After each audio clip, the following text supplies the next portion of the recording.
DC fans, and welcome back to my channel. I have been doing this on a weekly basis, recapping and kind of reviewing every single episode of Titans. We go in full spoilers in this episode, so you guys feel free to comment your thoughts on this episode, what you liked, what you didn't like. This is our space to talk Titans. Today is episode 8. This episode is called Donna Troy. You see that name, you're a comic book fan, you're like, oh, this could be interesting, and it definitely was. If you guys don't know how these reviews work, I like to start at the beginning of the episode and just kind of talk my way through it, and like I said, leave your thoughts and comments down below. Let's get right into episode 8. So as the Titans go their separate ways, Dick turns to an old friend, Donna Troy, for answers, and you see that the Titans are going their separate ways. Not for long, because the show is called Titans. They will come back together eventually, but exploring a little bit with Robin's character, or now Dick Grayson's character, because he doesn't like to go by Robin, I think is a very interesting idea. And we've been doing this weekly. We've really been kind of focusing on Raven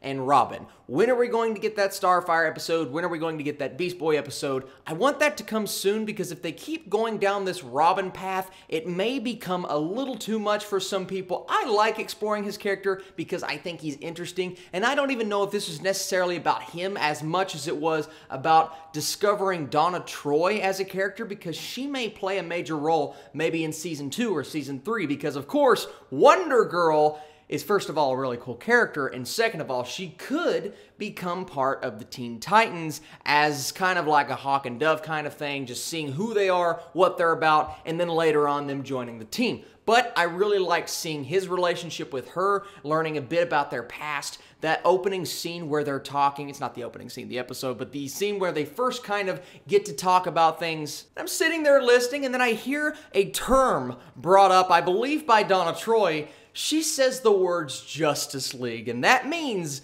Justice League exists in this universe. It is a thing. It has happened, and Wonder Woman and Batman have worked together. That is literally the coolest thing I could have heard. It reminds me of what Young Justice did, kind of focusing on the young characters, and then in the background, you have all of the things happening with the Justice League. That's kind of how Titans works. I didn't know if they were going to go down that route, if they're just going to keep all the heroes separate, but we have a Wonder Woman that has worked with the Batman, and they have been a part of the Justice League, so that's really cool. But I really liked learning more about Donna and Dick's relationship. I thought that was very well explored, and some issues that I had in the last episode was the dialogue. I think the dialogue in this episode, while a lot of people are going to say, well, it's a slower episode, not a lot of action, and I will agree with you there. This episode wasn't the most exciting one I've seen all year, or it wasn't one where I'm like, oh, that's definitely going to be one I revisit, but it had some really good conversations, and we learned more about the characters, and things were getting fleshed out. And even not what was just happening with those two, but what was happening with Raven and a little bit Beast Boy, but mostly Raven and Starfire and Raven's mother. Starfire continues to have these flashbacks. Now, I wish we would get the opportunity to explore her character and her quit just going, oh my gosh, what happened?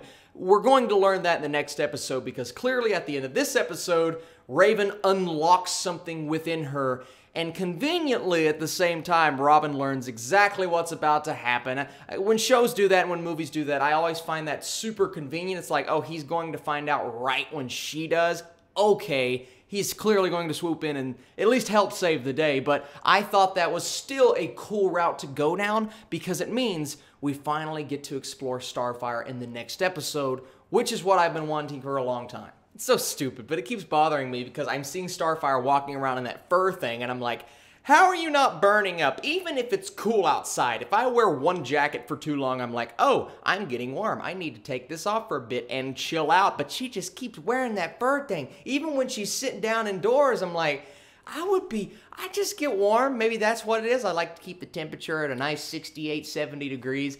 I'd be burning up. Here's what I want for the next few episodes. Clearly in the next episode, we're going to explore Starfire, why she's there, and we learned at the end why she is there is to take out Raven. Now, what are the reasons behind that? What route are they going down? What comic book storyline are they going to follow? If you guys have any predictions, leave that down below. So that is what we're going to explore next, but I want to see a bit more of Beast Boy. We haven't really got to explore his character. We did a bit in Doom Patrol, but I want to see him fleshed out a bit more, maybe have an episode centered around him. Why Beast Boy plays such an important role in the show, I've not figured that out yet, but I love him, I love the character, I want to see more of him, so I hope this show gives more of that to us And when they were sitting down having the conversation, she was telling him, Dick, if you're not Robin and you're not this and you don't want to be Batman, then who are you? Okay, Nightwing is coming. He's coming soon. I don't know. Somebody commented a few episodes ago and said when the Nightwing suit is going to come. I believe they said season 2, but I wouldn't be shocked if we got that before season 2. I wouldn't be shocked if that was maybe the end of season 1 is Robin donning the Nightwing suit. So I want to see that. I want to see a bit more of Beast Boy. But overall, I think this episode was pretty solid. Some good dialogue, some good fleshing out of characters, really good technical parts. I thought Beast Boy's CGI looked a lot better. The cinematography was solid. Overall, I think it was a pretty good episode. So what did you guys think? Leave it down in the comments section below and tell me, did you think this episode was a bit too boring? Not as much action-packed as it should have been. I definitely agree with those things. It was a little boring. It was a little not as action-packed as I wanted it to be. But I'm definitely not against fleshing out characters and taking time to establish things that are going to be important in future episodes. That just makes the show even better than it could have been. So thank you guys so much for watching this episode. Be sure to go check out my previous episode reactions if you're just finding this channel. And every Friday I'm doing this. And then once Young Justice drops, I will be adding that into my schedule and making that a priority because Young Justice, I'm so excited for that show. I can't wait to watch it. Thank you guys so much for watching this video. I am thinking about going and watching The Possession of Hannah Grace. I may have a review out for that later on today. You guys are the absolute best. I'll catch you later.